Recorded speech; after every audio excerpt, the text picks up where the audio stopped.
શ્રી પુરુષોત્તમ માસ મહાત્મ્ય પહેલો અધ્યાય.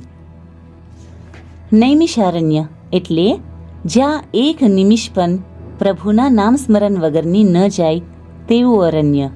આ નૈમિષારણ્યમાં યજ્ઞ કરવા માટે ભૃગુ, અગસ્ત્ય, કપિલ, ગૌતમ, અત્રિ વગેરે અનેક ઋષિમુનિઓ પોતપોતાના શિષ્ય સમુદાય સાથે અહીં એકઠા થયા હતા. તે સમયે વ્યાસજીના શિષ્ય શ્રી સૂત પુરાણી ત્યાં પોતાના શિષ્યો સાથે પધાર્યા.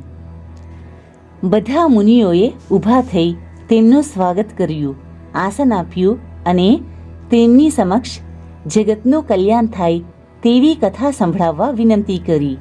આ સાંભળી સૂત પુરાણી બોલ્યા, હે મુનિશ્રેષ્ઠો, અત્યારે હું તીર્થયાત્રા કરવા નીકળેલો છું. હું પુષ્કર, મથુરા, કાશી, પ્રયાગ, બદરિકાશ્રમ, સિદ્ધપુર અને ત્યાંથી હસ્તિનાપુર ગયો હતો. ત્યાં મને જાણવા મળ્યું કે ઋષિના શાપથી મુક્ત થવા રાજા પરીક્ષિત રાજપાટ છોડી ગંગાજીને કિનારે ગયા છે. ત્યાં વ્યાસજીના પુત્ર શ્રી શુકદેવજી કથા કહેવાના છે. ત્યાં અનેક ઋષિમુનિઓ કથા સાંભળવા એકઠા થયા હતા.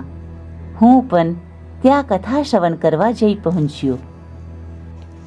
એક ઊંચા આસન ઉપર 16 વર્ષના દિગંબર શ્રી શુકદેવજી બેઠા હતા. આસપાસ ઋષિમુનિઓ સાથે રાજા પરીક્ષિત બેઠા હતા. રાજા પરીક્ષિતે શ્રી શુકદેવજીને કથા સંભળાવવા વિનંતી કરી.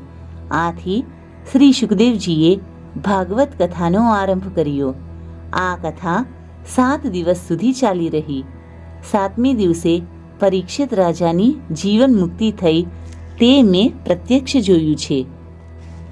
તે વખતે મને જાણવા મળ્યું કે નૈમિષારણ્યમાં જગતના કલ્યાણ અર્થે યજ્ઞ થવાનો છે અને તેમાં અનેક ઋષિમુનિઓ એકત્ર થવાના છે.